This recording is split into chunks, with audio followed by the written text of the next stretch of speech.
So you might imagine that your mother makes string bags, string bags out of bark fiber from a tree.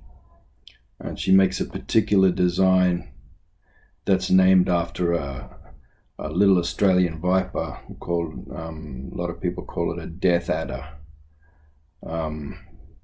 Yeah, because you haven't got long to live if he gets you, that one. He likes to curl up in the grass and he'll give you a good nip and then you're done. But imagine your mum is making these string bags out of fiber that she's harvested herself and dyed herself using natural dyes that she digs roots for and boils that string. And she makes a beautifully patterned bag that perfectly matches the pattern of that snake's skin. And always she made it so well that everybody who used her bags, they had to make sure they hung it up in the tree when they were camping, because it was that good that the death adders would come to it and curl up on top of the bag, and then you couldn't see them, so you pick up the bag and you'd be finished. That's how good those bags are. But then, people come in, these funny people, these people who are imagining a rapture to come, and they're kind of queue jumpers of this rapture, and trying to make it happen faster somehow, always looking to transform, transcend, transhumanize. And so they come there and they say, nah, this isn't land here. This is a spaceship. This one's Spaceship Earth. Spaceship Earth right here, and there's not much carrying capacity on this spaceship. Anyway, your mum, she doesn't get very good rations on this new Spaceship Earth, because the captains of that spaceship are not very good at sharing those sorts of things. So she passes away when her heart breaks down and her kidneys break down inevitably from what she's being forced to eat, because the land isn't allowed to give you food anymore. That land is capital now. It's capital on this spaceship Earth, and it's owned by somebody, and it's pretty much being destroyed.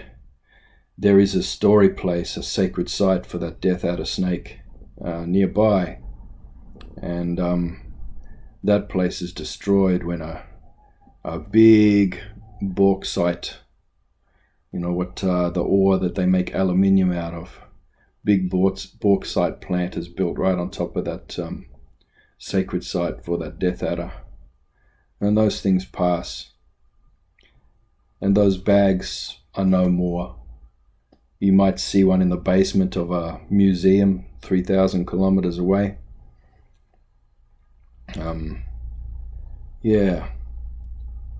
So while all this was going on, there is on this spaceship, there is a nuclear arms race on this spaceship. People are splitting the atom. People are finding new ways to destroy the world, and they're starting to get worried a little bit. Not too much, because they still have this rapture ideology, and they suspect quite strongly that when the spaceship's done, that they're going to be taken up to some newer and better spaceship. So, the people, two sides of the Cold War, what they called it a Cold War because they weren't directly shooting at each other. So you had Russians and Americans coming together to try and figure out a way to stave off the destruction of the spaceship by these nuclear weapons. And they didn't talk for too long about that, because they moved on to a different topic very quickly. I see the Russians were coming from an Orthodox, Russian Orthodox religion. All of these weird ideologies are very religious, very rapturous, very much grounded in that. And these guys had kind of mutated and transformed that religious tradition into this idea of cosmism. They were what they called cosmists, and it's basically what they call now transhumanism. So the idea of using technology to become more and more and better as humans until we are immortal and living together, and yet at the same time longing for that Ragnarok, that apocalypse, that end of the world, whereby we can be taken up, and some kind of apotheosis would happen whereby we would become gods and get to meet the other gods and talk to the other gods who are upwards, always upwards, not all around and within, but up. So transhumanism was born, and then the unique brand of transhumanism that infected the Anglosphere, that was born. And there's that story. And how does it unfold? How does it unfold when our foundational stories are wrong stories? There's right story and wrong story. Right story can heal, wrong story can kill, and we have some foundational wrong stories at the basis of our current views of the cosmos, space, all these kinds of things. And so how does that actually unfold? Well, not particularly well. There are people who want to rapture themselves quicker, particularly quite rich people who are looking forward to that Ayn Rand moment when Atlas will shrug and abandon all of the poor people, to leave them all, anarchistically screaming in misery and then dying because for some reason they're so dependent on all these rich people taking all their resources and lives from them. So, yeah, they don't go their idea of Atlas shrugging because they are a god, apparently some kind of demigod, some kind of apotheosized, transcended entity by virtue of their bank accounts.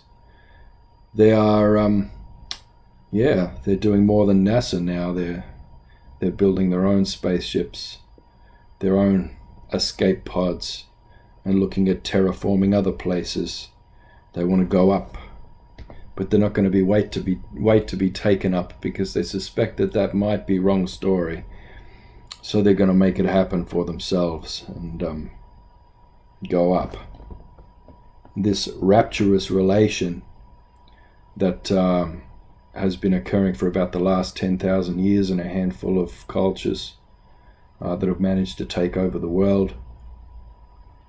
This problematic relation with space misses our actual relation with those stars, our actual foundational stories of the country, the lands that are up there, the sentient entities that inhabit those places that we've communicated with throughout human history. They don't come down in little UFOs or anything like that. They don't need to. We don't need to search for intelligent life that looks like a 5G signal or something like that, because that's a silly little tinkered thing. There will be no signs like that of so-called advanced civilization in the universe, simply because such civilizations don't last long enough to leave a cosmic trace. However, there was life up there. If you understand non-human entities to be sentient, to be intelligent, to contain knowledge, to carry parts of the pattern of creation and therefore be in relation to creation. And if you are in turn in relation to all those things, you understand there's no creation without relation. And at the moment there's no right relation with space. There's no right relation with the universe. There's a lot of people with, toe rings and eyebrow rings running around claiming to be a child of that universe, speaking that in a language which defines the universe as, well, the Latin root vertere, to become, and uni, meaning one. So, turned into one. So the idea of the universe in this language we're speaking right now is something that's broken down into smaller and smaller parts, something that's held, controlled, kept in a vacuum, broken down, simplified, and ultimately ceasing to exist. Which I guess, if you're coming from a story as wrong, a mythology as wrong as a snake eating its tail, as a representation of infinity, then that's where you're going to end up. Well, I believe this universe is much more than that, and we have older traditions that depict the universe in a very different way, and that daily and habitually communicates with the entities in that sky camp and on the earth camp and all the places in between. We're custodians of that reality. We need to ground ourselves in proper story, good story. Spielberg stories are not enough. And I think that's what we're starting to see here.